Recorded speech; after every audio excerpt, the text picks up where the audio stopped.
इतिहास साक्षी है कि पुण्य भूमि भारत की गाथा भारत की अस्मिता, गौरव और राष्ट्रीय स्वाभिमान के लिए विदेशी आक्रांताओं से संघर्ष की महान गाथा है। बर्बर आक्रांताओं ने भारत की आत्मा पर चोट करने और भारत का अपमान करने के लिए हमारी संस्कृति और आस्था के केंद्रों को ध्वस्त किया। सोमनाथ, काशी, मथुरा और अयोध्या के मंदिरों का तोड़ा जाना आज भी भारत की स्मृतियों में जीवित है। सन 1528 में अयोध्या में भगवान श्री राम के मंदिर का मुगल आक्रांता बाबर द्वारा तोड़ा जाना ऐसी ही एक अक्षम्य घटना थी जिसने सीधे भारत के सम्मान और आत्मा पर चोट की थी। कारण साफ था, अयोध्या के श्री राम के मंदिर पर आक्रमण भारत की आत्मा पर आक्रमण था। जहां हर भारतीय के रोम रोम में राम बसते हैं, वह भारत यह अपमान कैसे सहता। राम मंदिर पर आक्रमण भारत को आहत कर गया था। विदेशी हमलावर अपनी बर्बरता दिखाते गए और भारत अपने आत्मगौरव को फिर से पाने के लिए संघर्ष करता रहा। भारत रामलला के जन्म स्थान पर बाबर के नाम पर बने एक ढांचे को देखता और उसे हटाने का संकल्प लेकर शक्ति संजोया करता। हिंदू समाज आत्मसम्मान के रण में डटा रहा और लगातार हमलावरों द्वारा बनाए गए बाबरी ढांचे को हटाने के लिए लड़ता रहा। सरयू कई बार रक्त से लाल हुई। कभी स्थानीय शासकों ने तो कभी साधु संतों और राम भक्तों ने राम जन्मभूमि की मुक्ति के लिए अपने प्राणों की आहुति दी। 74 बार युद्ध हुए। हम कुछ मोर्चे हारे, पर रण जीतने का संकल्प कभी कम नहीं हुआ। हिंदू समाज तलवारों से रक्त रंजित हुआ, पर उसने हार नहीं मानी। उसका संकल्प अजेय था। 15 अगस्त 1947 को देश की आजादी के साथ सैकड़ों सालों से चले आ रहे इस संघर्ष में नई ऊर्जा और एक नया मोड़ आया। अचानक 23 दिसंबर 1949 को बाबरी ढांचे में श्री राम लला प्रकट हुए। हजारों राम भक्त दर्शन के लिए उमड़ पड़े।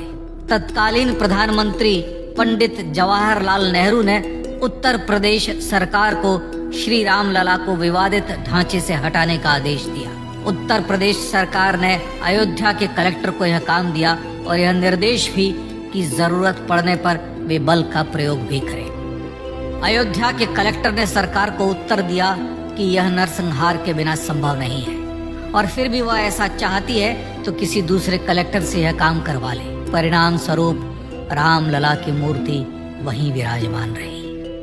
विवादित ढांचे को बंद कर दिया गया।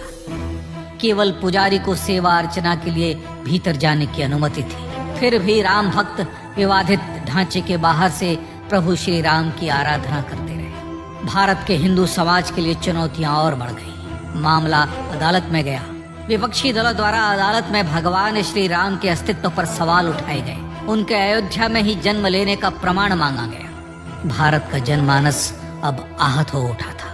आजाद भारत में भी हिंदू समाज को अपनी आस्था और श्रद्धा के लिए संघर्ष करना पड़ रहा था। चुनौतियों के इस समय में सन 1984 में विज्ञान भवन दिल्ली में विश्व हिंदू परिषद ने धर्म संसद का आयोजन किया।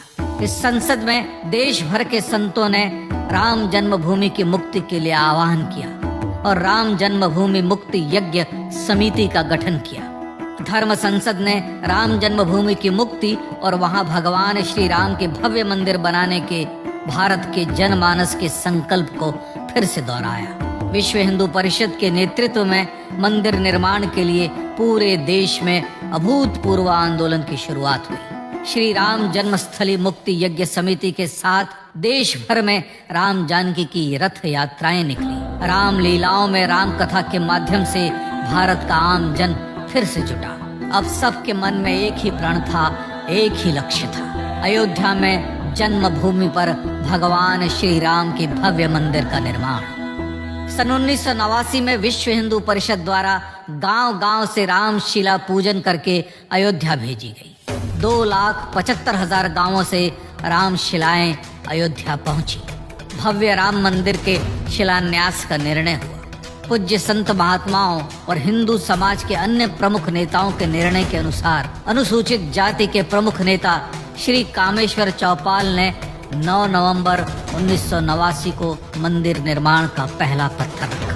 राम जन्मभूमि पर मंदिर निर्माण के लक्ष्य की पूर्ति के लिए सन 1990 में सोमनाथ से अयोध्या के लिए श्री लाल कृष्ण आडवाणी ने रथ यात्रा की शुरुआत की। देश में जन भावनाओं का ज्वार उमड़ने लगा। श्री लाल कृष्ण आडवाणी के रथ यात्रा के साथ साथ मंदिर के लिए जन समर्थन बढ़ने लगा और छद्म सेकुलरवाद बेनकाब होने लगा। इस जन आंदोलन को रोकने की तमाम कोशिशें हुई पर सब व्यर्थ हुई।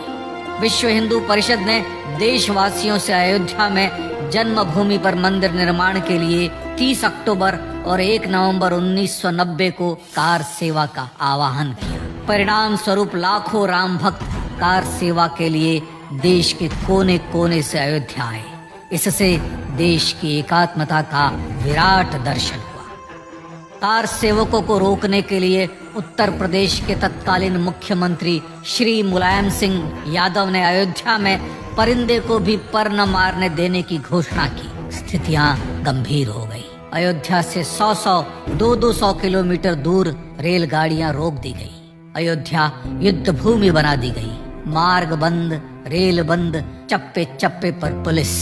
अयोध्या सैनिक छावनी में बदल गई। राम नाम पर ऐसी पाबंदी कि अर्थी ले जा रहे लोगों तक को रोका गया, क्योंकि वे राम नाम सत्य कह रहे थे। लेकिन सैकड़ों किलोमीटर की यात्रा कर कार सेवक अयोध्या पहुंचने लगे। राम के गीत गाते, होठों पर हंसी और पांव में छाले लिए राम काज के लिए राम भक्त देश विदेश से अयोध्या पहुंच ही गए। कार सेवकों पर गोलियां चली। अनेक कार सेवक शहीद हुए। आजाद भारत में जन्मभूमि पर राम मंदिर के लिए कार सेवकों ने फिर एक बार अपना बलिदान दिया, पर कार सेवकों ने विवादित ढांचे पर भगवा ठहरा ही दिया और इस तरह कार सेवा सफल हुई। श्री राम जन्मभूमि आंदोलन ने भारत की सुप्त आत्मा को झकझोर कर जगा दिया था। विश्व हिंदू परिषद ने फिर एक बार 6 दिसंबर 1992 को कार सेवा का आह्वान किया।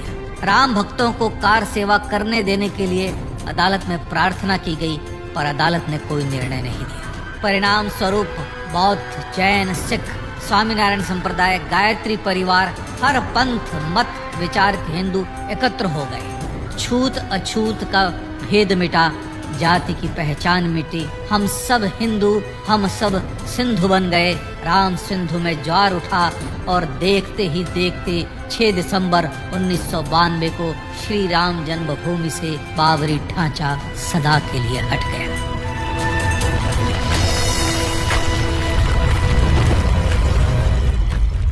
यह क्षण शौर्य, न्याय और सत्यमेव जयते का क्षण था। यह तो धर्मस्ततो जय का क्षण था। पर संघर्ष की गाथा यहाँ जाकर भी नहीं रुकी।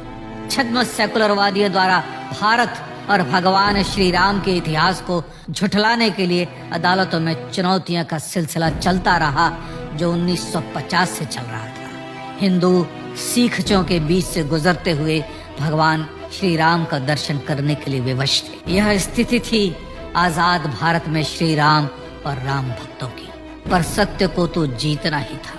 आखिरकार देश के सर्वोच्च न्यायालय के 5 जजों की खंडपीठ ने 9 नवंबर 2019 को ऐतिहासिक निर्णय दिया और यह कहा कि अयोध्या जन्मभूमि परिसर की पूरी 67 एकड़ भूमि रामलला की, और न्यायालय ने भारत सरकार को जन्मभूमि पर मंदिर बनाने के लिए एक ट्रस्ट बनाने का आदेश दिया। सर्वोच्च न्यायालय के आदेश के अनुसार भारत सरकार ने 5 फरवरी 2020 को श्री राम जन्मभूमि तीर्थ क्षेत्र नाम के ट्रस्ट का गठन किया और राम जन्मभूमि न्यास की भूमि जो सरकार द्वारा अधिग्रहित की गई थी, उसे ही नवनिर्मित न्यास को वापस दे दिया गया। 5 अगस्त 2020 को भारत के प्रधानमंत्री श्री नरेंद्र मोदी ने श्री राम जन्मभूमि तीर्थ क्षेत्र के अध्यक्ष पूज्य महंत नृत्य गोपाल दास, राष्ट्रीय स्वयंसेवक संघ के पूज्य सरसंघ चालक डॉक्टर मोहन भागवत एवं उत्तर प्रदेश के मुख्यमंत्री श्री योगी आदित्यनाथ की उपस्थिति में श्री राम जन्मभूमि पर भगवान श्री राम के भव्य मंदिर के लिए भूमि पूजन कर निर्माण कार्य का शुभारंभ किया। इस तरह लगभग 500 वर्षों से राम जन्मभूमि की मुक्ति के संघर्ष का पटाक्षेप हुआ।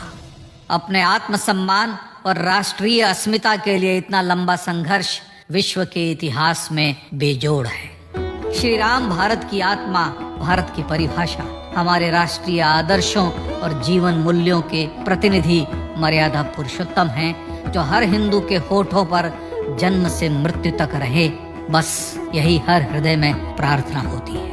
राम भारतीय राष्ट्रीय स्वाभिमान और आज तो हिमालय से समुद्र पर्यंत तक जन जन को एकात्मता के बंधन में बांधने वाले रक्षा सूत्र है। अयोध्या स्थित श्री राम जन्मभूमि पर बाबर का हमला वास्तव में भारत के स्वाभिमान और राष्ट्रीयता पर हमला था। प्रधानमंत्री श्री नरेंद्र मोदी द्वारा श्री राम जन्मभूमि पर राम मंदिर का पुनः निर्माण न केवल बाबरी मानसिकता का पराभव है, बल्कि संपन्न, सुखी, सुसंस्कृत, सर्वशक्ति संपन्न स्वराष्ट्र का सूर्योदय भी है। यह उस राम राज्य की दिशा में वह कदम है जिसकी अभिलाषा राजराजेंद्र चोल, कृष्णदेव राय, छत्रपति शिवाजी महाराज से लेकर महात्मा गांधी तक ने की थी।